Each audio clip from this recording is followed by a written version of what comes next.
Welcome to Stripped Simple. I'm your host, Olivia. Let's talk about self-care and simple beauty. What you put on your skin is really important.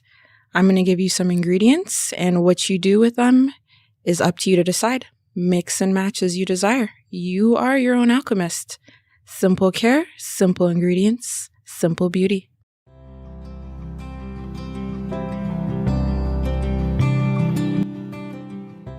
Stripped Simple, Cloves.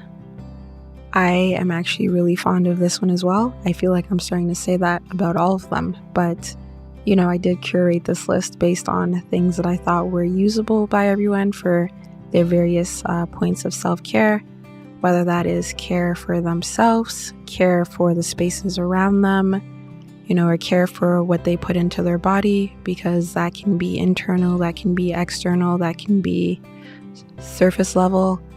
I think, depending on the kind of care you need, sometimes if your headspace is not good and you're surrounded by clutter, for example, then that makes things worse. And sometimes just being able to get out of a hot bath and put some lotion on your skin, it just feels really nice. So I think self-care, wherever it's at.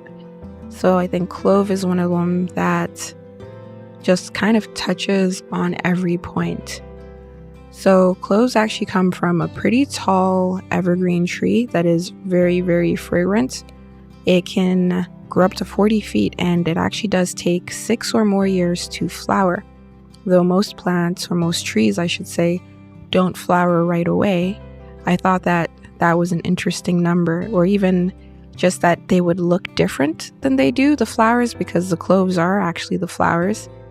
And when I say fragrant, the really cool thing about cloves is that the wood, the flowers, and the leaves all have a different scent, or they all have a scent. So essential oils can be made out of all three. Where are cloves from? They are from Indonesia, Madagascar, Sri Lanka, Tanzania, the Caribbean, and the Philippines. So cloves are actually considered to be very valuable. People have gone to war over cloves. What can you use this spice for? Clove is a really good disinfectant because it is anti-everything. And when I say anti-everything, I do mean anti-everything. It is antibacterial, antibiotic, antifungal, anti-parasitic, antiseptic, antiviral. It's like garlic. It's, if you're ever sick, having something with like cloves in it or having something with garlic in it will cure all that ails you. Just like if you used to, like when I was a kid and I was sick, my mom would boil garlic tea, and sometimes she would put in ginger, just crush a few cloves of garlic, make me drink that, and it would help so much because garlic is also anti-everything. This is why I say that it is super disinfectant. So it's also really, really good for pain relief. It is like one of the mothers of pain relief. I know that specifically like around my mouth, whenever I have pain around my mouth, it is like the most excruciating pain. If you've ever squeezed a bump near your mouth, like just above your lip or at the corner of your lip, or if you've ever had like a cavity that felt like a giant crater in your mouth, and then you look at it and it's this tiny little hole, but it feels so different when you're like poking at it with your tongue.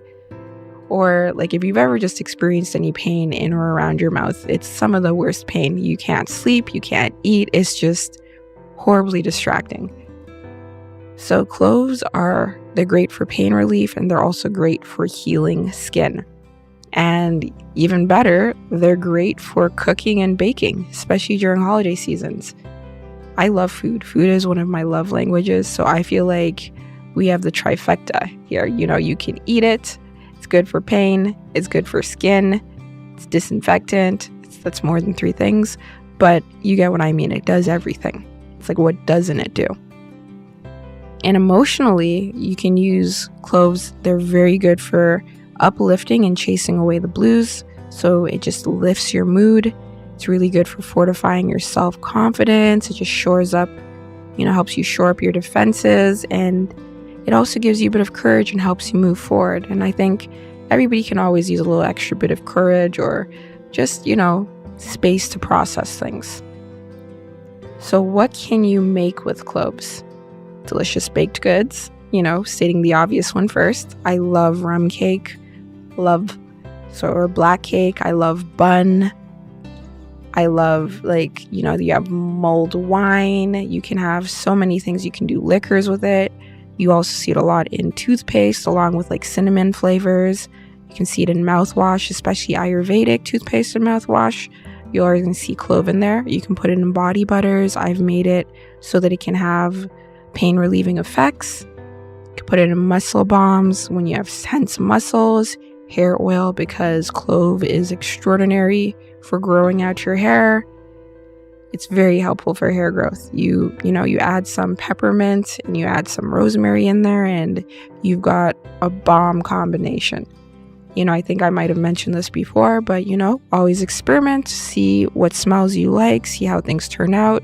Start with smaller quantities, make your way forward, because it's better to have less of something and not like it than a lot of something and not like it. And you can always scale up, but it's a lot harder to scale down, or it's a lot harder to take back ingredients that are now useless or that you won't use anymore. So when was clove discovered? There are some of the first mentions of clove happen in the Han period in the Chinese dynasty, which is around 206 BC to 226 BC. Don't quote me on that. I'm not a historian, also not an archaeologist. So it was called chicken tongue spice, which I love. I don't know what a chicken tongue looks like, but I'm very tempted to find out with that kind of name. It's also mentioned in Ayurvedic medicine. I mentioned before, but cloves are considered to be very, very valuable, and wars were fought to secure exclusive trading rights over the spice. And why did people use it, or how did they use it back then? They used it to sweeten their breath. They used it for toothaches. It also got used in preparing food, so to preserve it, to flavor it, to garnish it. Think of, those oranges that have a ton of cloves poked throughout it. And it was also used as a fragrance. Coco Chanel perfume uses cloves in it, and so do several other perfumes. That's all I've got for you this time. So tune in next time for more stripped simple ingredients. And remember, you are your own alchemist.